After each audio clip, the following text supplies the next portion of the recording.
Matt. How are you doing? Hey, good. How are you? Good. Cool, yeah, I was wondering if you wanted to tell me that psychic story so I could record it. Remember how I told you I was gonna wanted to record that? Oh, that's right. Okay. Yeah, I could do that. You want to do that now? Yeah, that works for you. Okay, sure.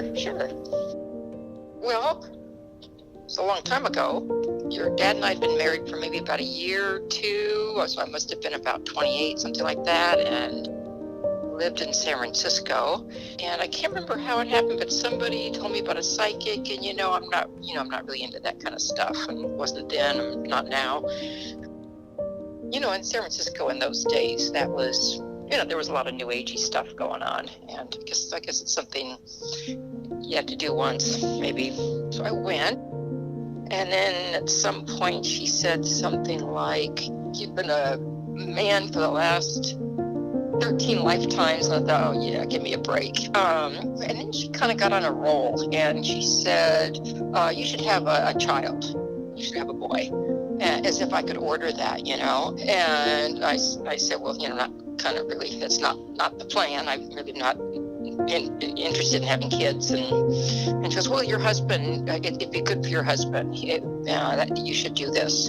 And so I thought it was amusing, but it was a little annoying too that she's kind of bossing me around.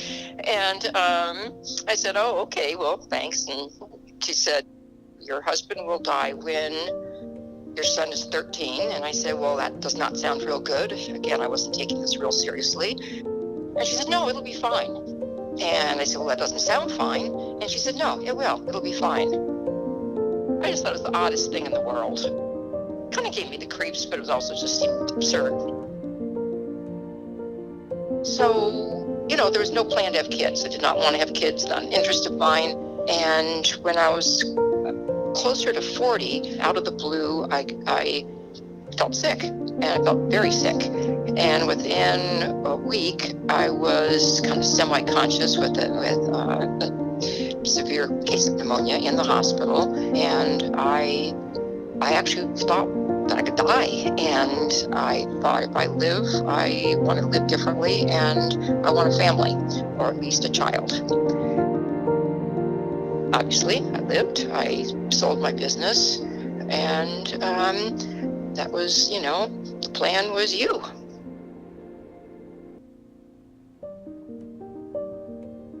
When we did decide to have kids, and I found out I was pregnant, I remember saying to your dad, well, you better quit smoking. Remember what that psychic said? And he goes, yeah. And then right before your 13th birthday, I said,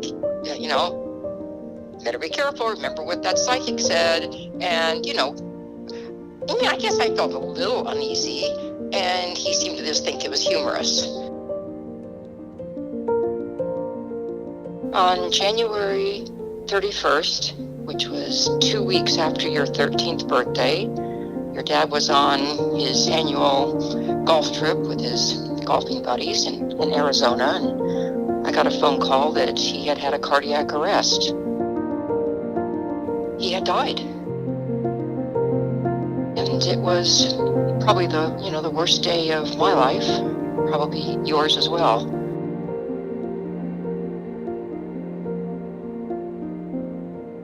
When all of this horrible period when your dad unexpectedly died, just an absolute nightmare, just horrible with a child.